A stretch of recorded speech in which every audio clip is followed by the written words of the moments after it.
Bibe vyiza kuri mwese banywanyi bacu mukurikira amakuru n'ibiganiro dutambutsa kuri ino mboneshakure Shiramatsiko TV, none n'umwanya yagezweko ariko aragarukwako cane, aho tugiye kugaruka ku makuru aba ariko aravugwa cane mu birabana na politike, ariko nanone tukababwira n'amakuru ariko aravugwa cane mu mutekano ndetse n'ibindi vyose muba mwanyigijwe biba vyiriwe biravugwa cane hirya nino ngaha mu gihugu c'u Burundi, aho kano kanya tubazaniye inkuru y'umubabaro iriko iravugwa mu gisoda c'u Burundi. Twarababwiye ibijyanye n'intambara ya Repubulika Iharanira Demokarasi ya Kongo ukuntu yasambuye igisirikare c'u Burundi, twarababwiye indyane ziri mu bategetsi ba CNDD FDD bivanye n'iyo ntambara. Kuri ubu ngubu urongoye igisirikare c'u Burundi ntarabana ryiza n'urongoye igihugu c'u Burundi. Abasirikare kuri ubu ngubu barafise intuntu zikomeye cane, bamwe bari guhitamwo guta bakomoka bagahunga igihugu. Twarababwiye ibijanye n'amanyanga akomeye cane akorwa n'abarongoye igisirikare c'u Burundi, twarababwiye abagiye barafatwa bariko barashaka guhunga bajya mu bihugu vy'Abarabu, aho kuri ubu ngubu igisirikare c'u Burundi kigeze ahatemba. Ico bikoze bamwe n'abandi babona yuko igihugu cabuze umurongozi n'igisirikare kikabura umurongozi, aho kuri ubu ngubu abarundi bagomba kwirwanako kuko bahejeje kubona yuko ata wundi uzabarwanirira. Ibintu ntago vyoroshe cane muri kano kanya. Rero tugiye kubaha amakuru ahambaye cane, ariko ni n'inkuru y'umubabaro mu gisoda c'u Burundi, aho ibintu biriko biraba ari ubwa mbere bibayeho mu mateka y'u Burundi no kuva Uburundi bwabaho, aho kuri ubu ngubu kuri intwaro ya CNDD FDD ibintu vyajeje kuyangara. Bamwe n'abandi bariko baribaza nimba igihugu c'u Burundi kikiri igihugu canke carabaye ukundi kuntu, bivanye nuko ari igisoda carapfuye, ibisata nka vyose vyarapfuye, inzara iriko irazura inzara, imipaka irafunze ku mpande z'u Rwanda ndetse na Repubulika Iharanira Demokarasi ya Kongo, aho kuri ubu ngubu igihugu bigaragara nk'aho ciyugaranye bivanye n'indongozi mbi zidatwarira abarundi, ahubwo zitwara kugira ngo zironke ico zishira mu mifuko yazo, naho umunyagihugu muto muto atabona kivugira, atabona ikimutabara ndetse n'icyamubeshaho. Reka tugaruke ku biriko biravugwa ku basoda b'u Burundi kuri ubu ngubu bageramiwe.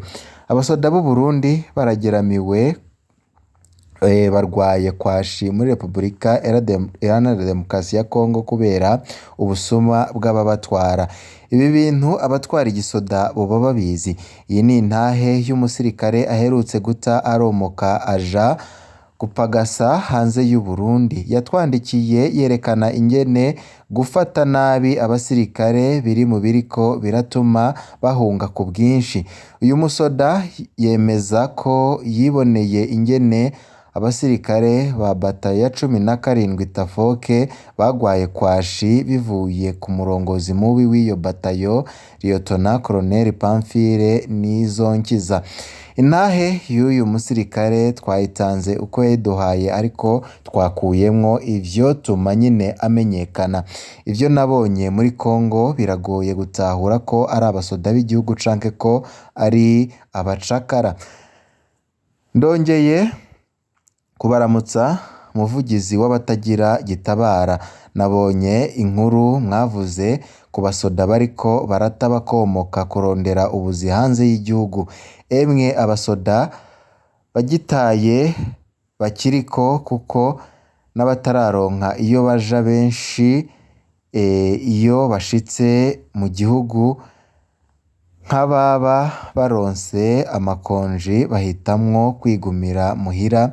Ivyo nabonye muri Kongo biragoye gutahura ko ari abasoda b'igihugu canke ko ari abacakara. Jewe nari muri imwe muri batayo yari muri Kongo, hari abasoda benshi bagwariyeyo kwashi. None aho hantu umusoda agwara kwashi urumva hari wo kwipfuza gusubirayo. ndakeka ko inkuru y'uko hari abasoda bagwariyeyo kwashi atawigeze ayibabwira, hariho n'abapfiriyeyo ku gutinya kubarungika mu Burundi ngo vyohava bimenyekana ibara ryaba riguye. Subiye inyuma gato, jewe nagiye Kongo, nabanje gukorera muri Huti Plateau, mu nyuma twarungitswe mu kiyaya ca Rusizi. Batayo yacu yahavuye imera nk'iyisambuwe, turungikwa gutanga ramforo ku zindi batayo. Twebwe twarungitswe gufasha batayo ya 17 Tafoke yatwarwa na Lieutenant Colonel Nizonkiza Pamphile. Iyo batayo yari ahitwa Munanira. Mu mezi 3 ya mbere niho abasoda bagwaye kwashi. Vyagiye guhagarara ari uko komanda wa batayo atumwe ko kwisigura muri brigade twarimwo. Ntituzi ko umukuru w'igisirikare nawe yoba yaramenye ivyo bintu, bagumye babipfukapfuka. Kwashi muri batayo ya 17 Tafoke. Ibindi ko ndavuga vyabaye uyu mwaka nyine wa 2025 turiko turasozera. Abasoda bo muri batayo ya 17 Tafoke baramaze amezi 2 barya rimwe ku munsi, nahone bikaja kuboneka isaha 4 zirenga z'ijoro. Abatagira uko babigenza ngo bisumire nibo bahavuye barwara kwashi. Rero kubera ko brigade twatwarirwamo yari hafi cane yaho twari, abasoda bamwe bahavuye baja baramanuka gusaba indya mu gihe babonye ko muri brigade bariko barafungura. Nuko vyahavuye bimenyekana ko abasoda bo muri bato ya 17 Tafoke babangamiwe n'inzara. Muri icyo gihe nyine brigade yarageze aho irengerwa n'abaje gusaba indya, niho baheza bakabaza ivyari vyo. Abasoda baravuga ko basigaye barya rimwe isaha 4 z'ijoro zirenga. Aho rero kwashi yari igejeje kure abasoda. Icitwazo cari ko komanda batayo yari yaranse kubakisha igikoni, ariko aho hose abaofisiye bobo barafungura saa 4 y'igitondo. Mwumve ako kamaramaza, aho abaofisiye bafungura babonye bonyene bakareka abandi basirikare bakicwa n'inzara iteye ubwoba.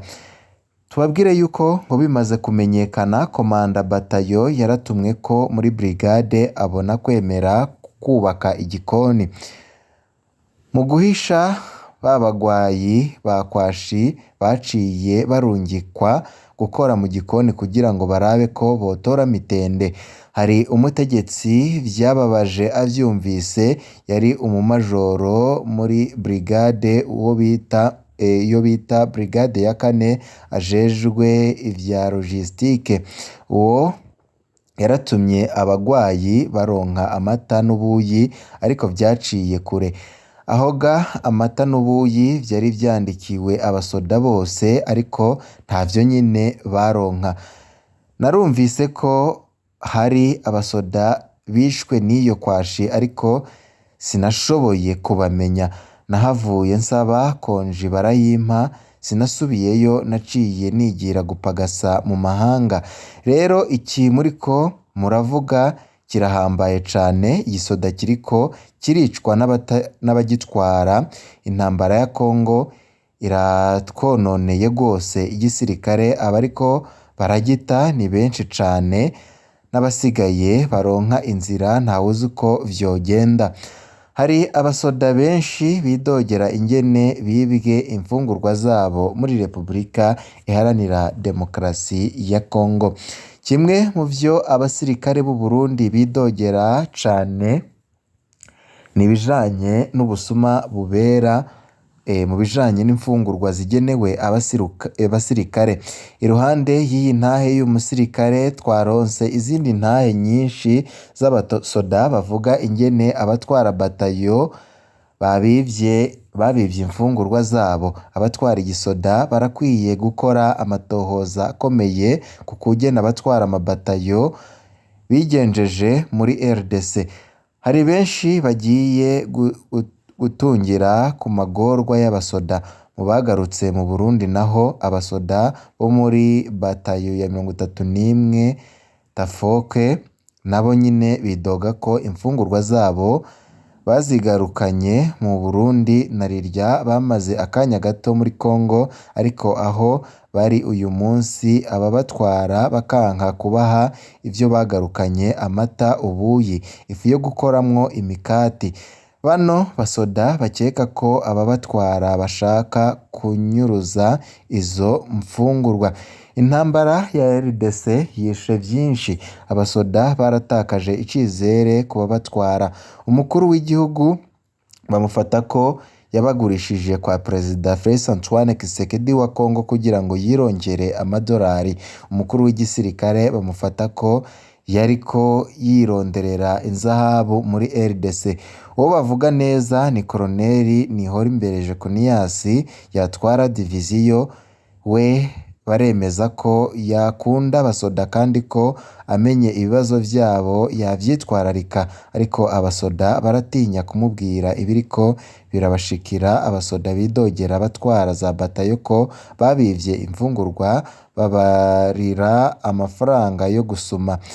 Muri rusange abasoda bidoga ko bahemukiwe n'indongozi, ko babashoye mu ntambara batumva kandi itanateguwe neza, bongera babarira utwabo bageze ku rugamba.